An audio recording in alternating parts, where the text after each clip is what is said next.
Is it a bad idea to trade in either traditional stocks or cryptocurrencies during wars? Short answer, it is not automatically a bad idea, but it is a different game, and many people lose money because they trade as if nothing has changed. Here is a clear, war-aware way to think about stocks versus crypto during wars, without hype and without doom. The core rule, before anything else: wars do not kill markets. Uncertainty does. Markets can rise during wars, but they punish short-term speculation, leverage, emotional trading, and so-called sure-thing narratives. Traditional stocks during wars. When trading stocks is risky, in the early stages of war, the first weeks or months, volatility is extreme. News reversals whipsaw prices. Algorithms dominate market movement. If you need the money soon, forced selling during dips locks in losses. And if you chase defense or oil hype late, by the time it feels obvious, it is often already priced in when stocks can still work. Long-term investing, 5 to 10 years or more. Historically, even Second World War-era markets recovered and grew after initial shocks.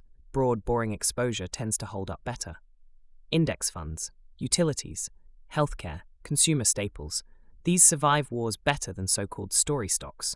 What usually does badly? Small speculative technology companies, luxury goods, highly indebted businesses, and anything dependent on cheap energy or fragile supply chains.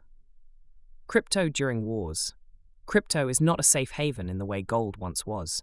Why crypto is dangerous in wartime? It behaves like high-risk technology, not like money. Liquidity dries up quickly.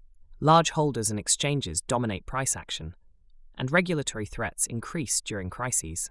In most modern conflicts, crypto has fallen with stocks, not against them, and crashed harder during fear spikes. When crypto can make sense, only as a very small allocation, think of it as an asymmetric bet.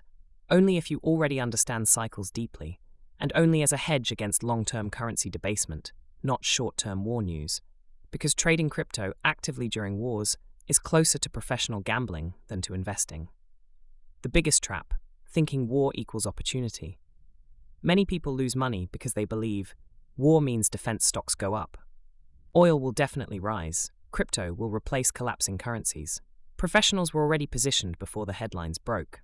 Retail traders usually arrive after volatility peaks, a safer wartime hierarchy. This is not advice, just a pattern. First, a cash buffer. Liquidity equals power. Second, low debt, essential businesses. Third, broad index exposure. Fourth, a small speculative slice, optional. And last, high-frequency trading. This is the worst choice in war. The psychological risk, the hidden killer. Wars increase doom-scrolling, overtrading, confirmation bias, and sleep-deprived decision-making. This alone destroys more portfolios than oil prices ever will. Bottom line, short-term trading during wars, high risk for most people. Long-term investing, historically survivable. Crypto trading, only for experts and only in small amounts. Cash and patience are often the strongest wartime position. This was an information podcast by Politica UK, 2026, Sania Delamare FRSA.